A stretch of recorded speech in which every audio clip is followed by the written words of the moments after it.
Chapter 2, Birth of a Crime Family Part 2, The Cyan City Kings. 1. Roscoe Brady's Torture.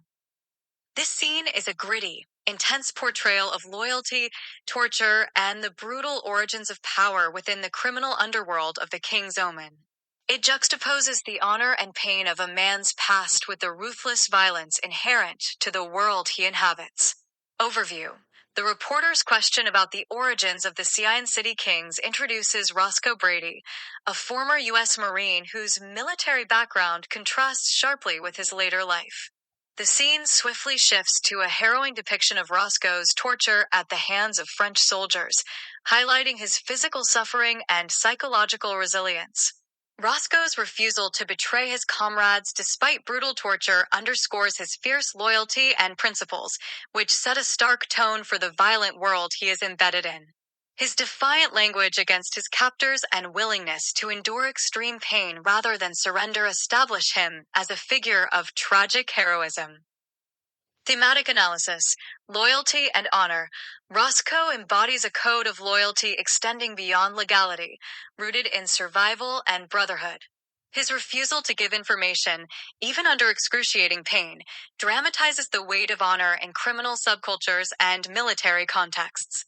Violence and survival. The graphic torture scene highlights the harsh realities of the underworld and war, conveying how power is often forged through violence and pain. Identity and transformation. Roscoe's past as a Marine and his dishonorable discharge suggest themes of identity loss and transformation, hinting at a complex personal history that informs his later actions as a criminal leader. Power origins. The brutality he endures serves as a metaphor for the violent rise of the Cyan City Kings, symbolizing the costs and sacrifices underpinning their dominance. Symbolism and imagery. The hot iron functions as an instrument of both physical and psychological torment, symbolizing the brutal initiation into the violent reality Roscoe inhabits. Blood and bruises visibly mark the consequences of defiance and the physical toll of loyalty.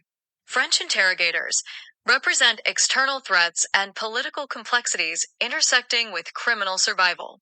Narrative function. This scene acts as a visceral backstory, deepening the lore of the Cyan City Kings and introducing key motivations of Roscoe Brady. It foregrounds the harsh environment that shapes the characters and underscores the duality of heroism and criminality driving the plot. Bruce's Layoff.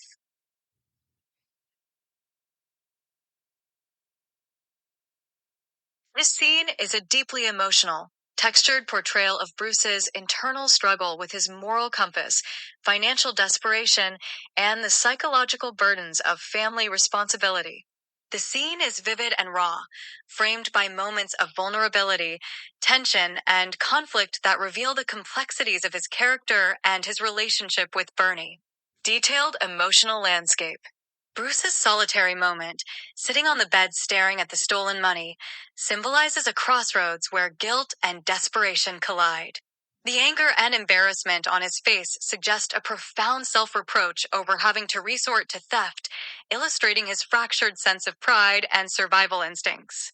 The imagery of him quickly pocketing the money when Bernie enters highlights his reluctance to confront or share his shame. Bernie's entrance with the mail immediately introduces the harsh realities of their financial instability.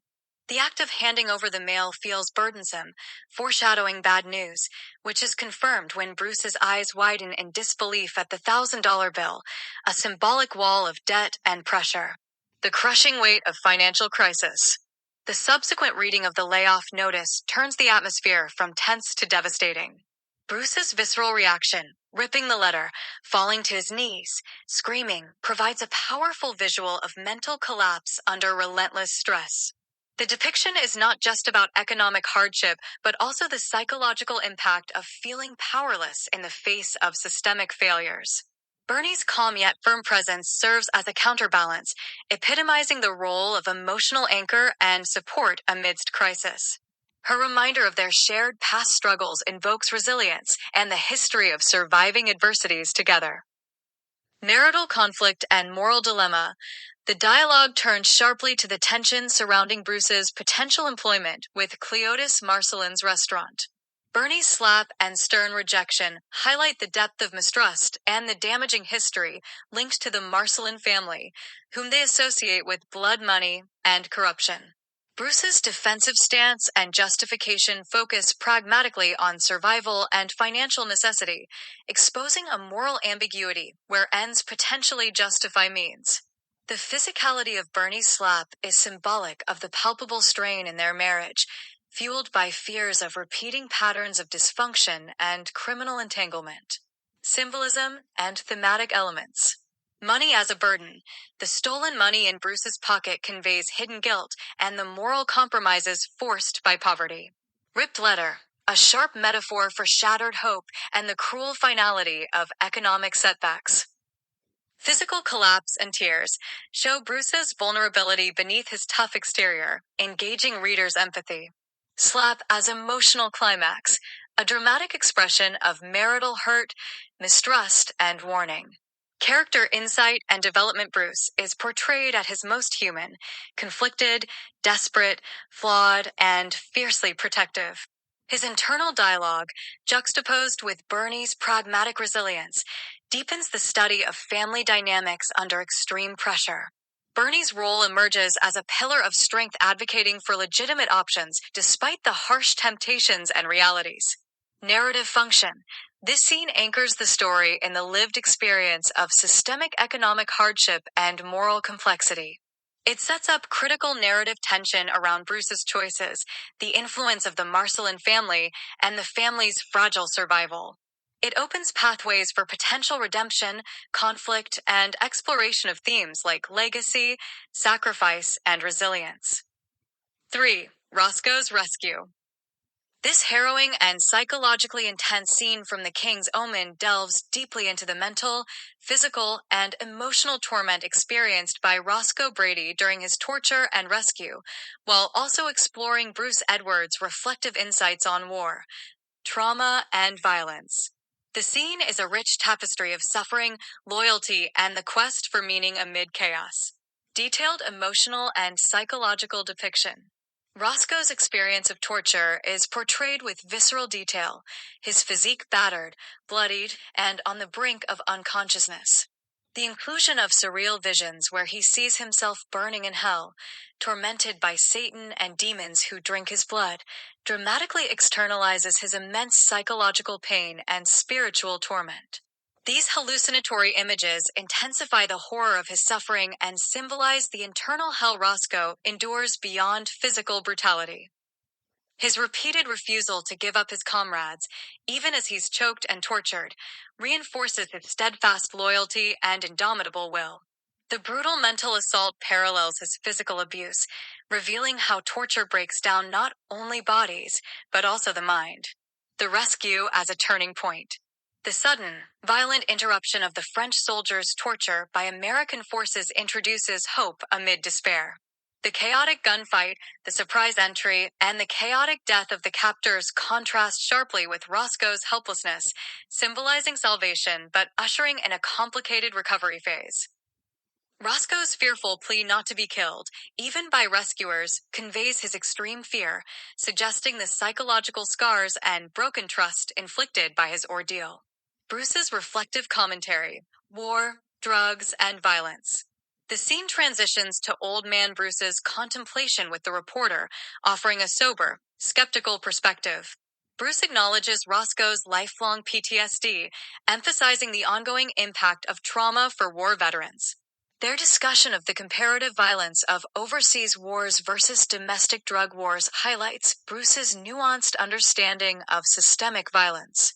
Bruce argues that war abroad is more ruthlessly violent, while acknowledging the social and racial injustices embedded in America's drug wars.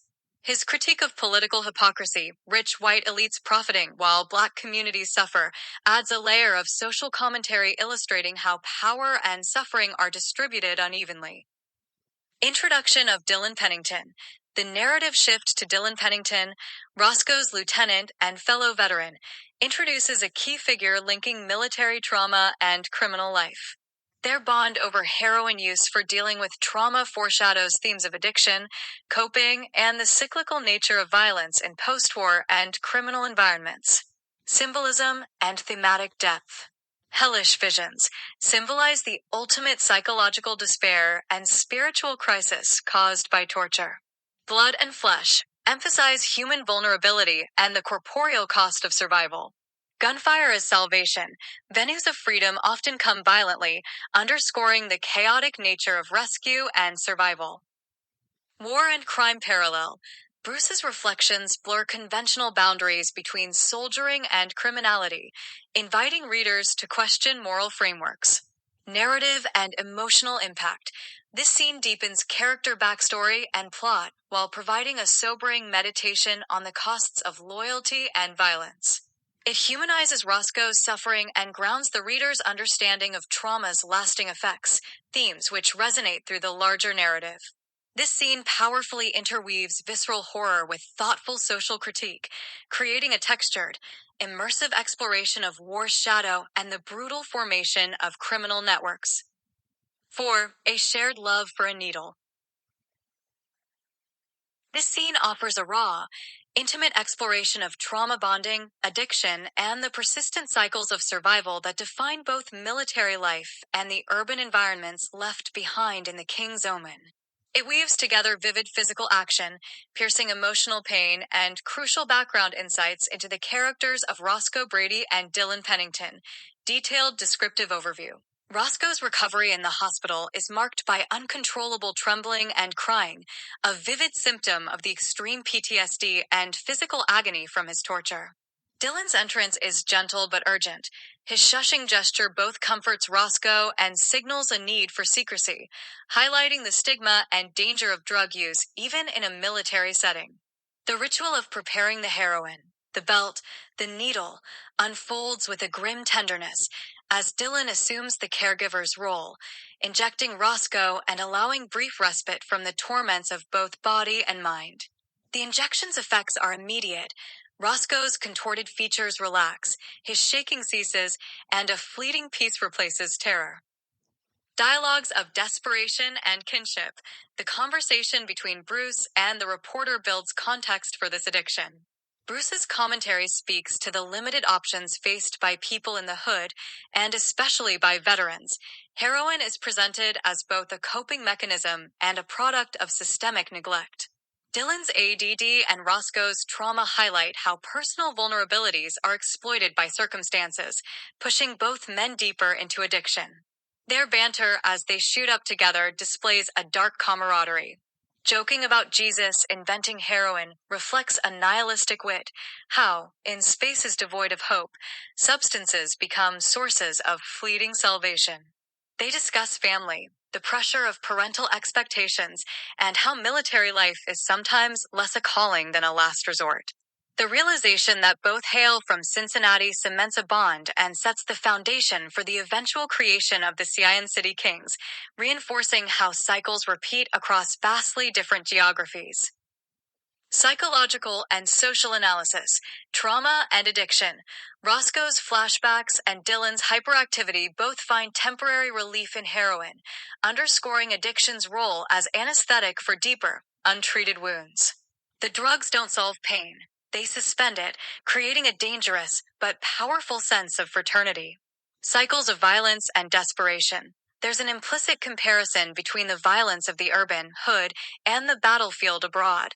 Both are spaces where death is omnipresent and addiction becomes survival. Roscoe's realization that he simply traded one hood for another reveals the universality of trauma and institutional neglect.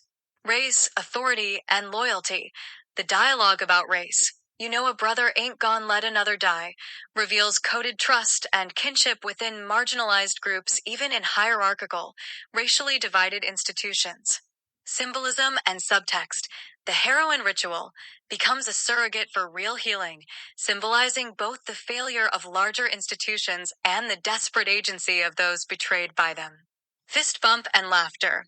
Even in despair, small gestures of camaraderie and humor mask deeper wounds and foreshadow an enduring partnership, both tragic and generative. Narrative significance. This scene is a pivotal origin story for both Roscoe and Dylan, showing how bonds forged by trauma and addiction extend into organized crime structures back home. Their alliance is less about ambition than mutual survival and understanding, a brotherhood born in extremis.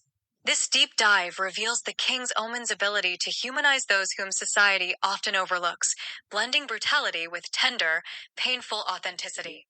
The scene is emblematic of the novel's broader themes: survival, cyclical violence, and the complicated ways people seek solace where systems offer only harm. 5. A lethal dose.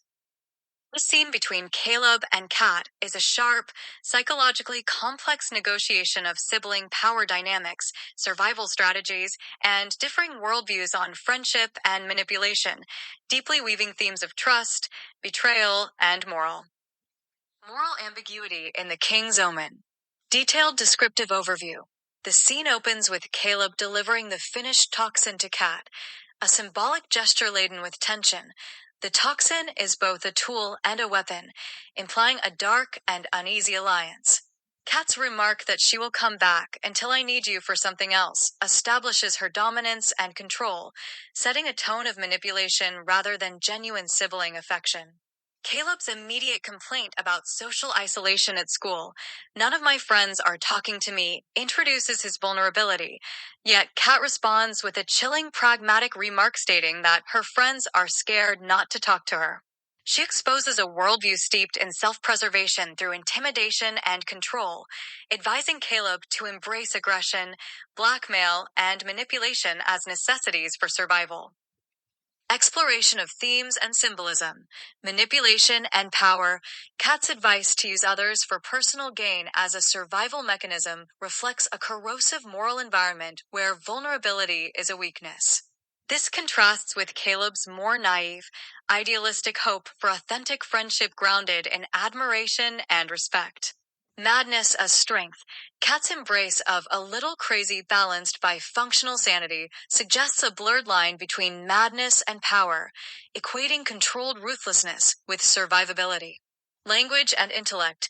Kat's playful use of sophisticated vocabulary, preposterous, plethora, duress, juxtaposed with Caleb's simpler diction, highlights their intellectual and experiential divide, emphasizing her older sibling role as mentor and manipulator. The toxin as a metaphor. The toxin is emblematic of Caleb's reluctant complicity in Kat's darker world. His insistence it was given under duress speaks to his internal conflict and the coercive power Kat wields. Psychological and emotional complexity. Caleb's weary, sarcastic retorts and earnest idealism clash compellingly with Kat's cynical pragmatism, imaging a larger existential debate about human nature within the novel. She dismisses the notion of pure friendship as naive, insisting that relationships are transactional and driven by mutual benefit or exploitation. Their verbal sparring is laced with affection and resentment, reflecting how familial bonds are complicated by survival imperatives in hostile environments. Caleb's desire to extricate himself from Kat's influence contrasts with the power she holds, summarized in her final turning away with the toxin, physically and symbolically putting distance between the siblings. Narrative and thematic significance, survival versus morality. The scene crystallizes the tension between survival strategies rooted in manipulation and a longing for genuine connection. This tension is central to the novel's examination of how power corrupts and shapes relationships. Sibling dynamics. The relationship between Caleb and Kat represents both support and control, love and exploitation, the dual nature of family ties burdened by external chaos and internal discord. Foreshadowing. Kat's ominous promise of future demands foreshadows ongoing conflict and power struggles, suggesting Caleb's journey will remain fraught with moral compromises. This scene offers a psychologically rich, narratively essential exploration of how power, trust, and family collide in The King's Omen, deepening character development and thematic resonance with vivid, poignant dialogue. 6. Dylan's violent boredom. This intense, violent scene centered on Dylan Pennington in France is a vivid and harrowing portrayal of aid-defueled rage, isolation, and the destructive consequences of trauma and addiction, deeply anchoring his character's psychological unraveling and moral ambiguity in The King's Omen. Vivid emotional and psychological details. Dylan's boredom and anxiety set a tense stage, conveying his restlessness and inability to find peace. His decision to confront the Frenchman playing hacky sack, a scene of innocent fun, marks a powerful clash between his inner turmoil and the carefree lives of others. His growing frustration at their ignorance of English and their casual behavior near him escalates rapidly into aggression, punctuated by his violent disruptions.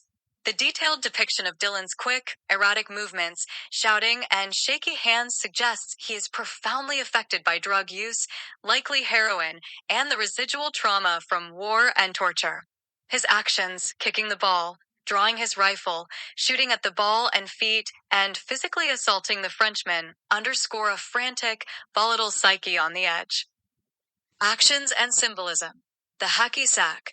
The ball symbolizes innocence and normalcy that Dylan violently shatters, reflecting his lost connection to peaceful life. Gun as power and protection.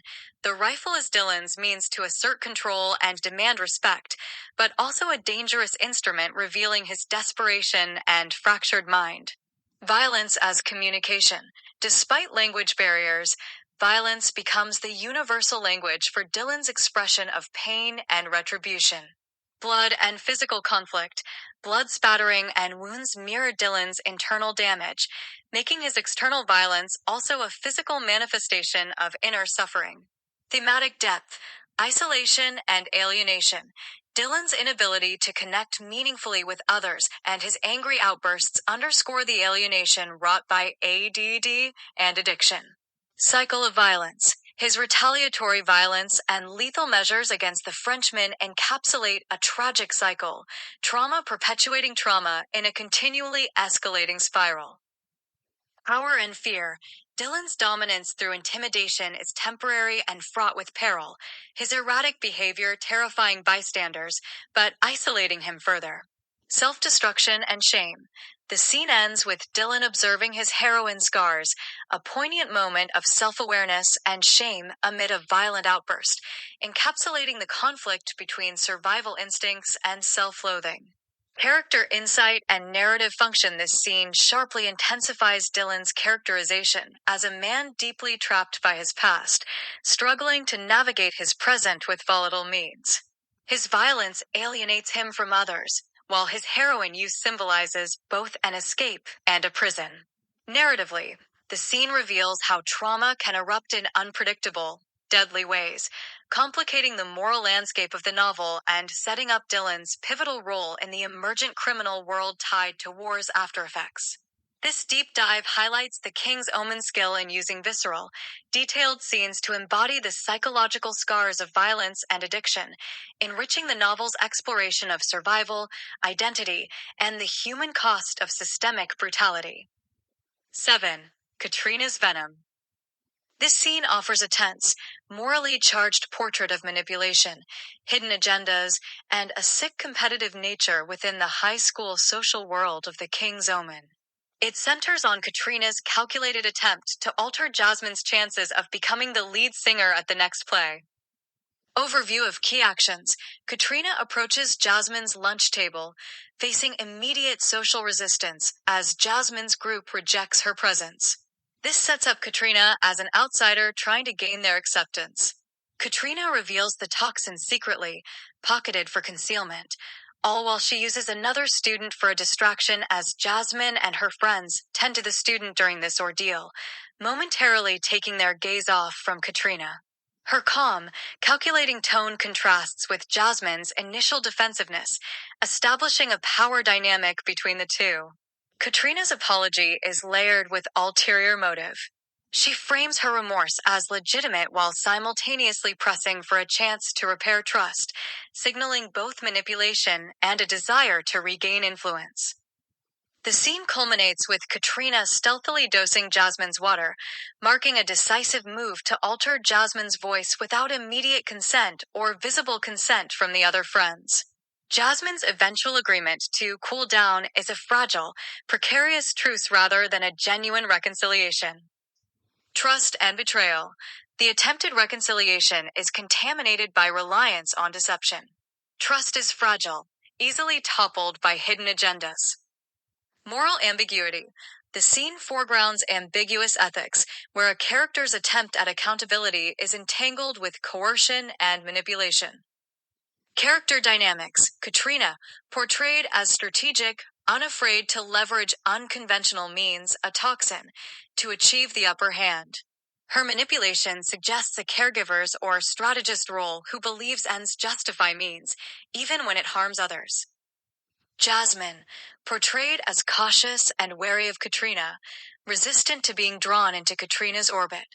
Jasmine's internal conflict, choosing relief from discomfort versus preserving authentic boundaries, drives the scene's tension. Emotional tone and tension. The scene sustains a subtext of unease.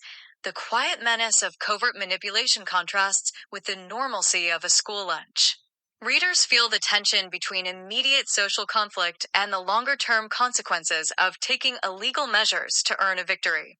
Narrative purpose. This moment deepens the novel's exploration of how interpersonal power, secrecy, and manipulation interact within everyday life.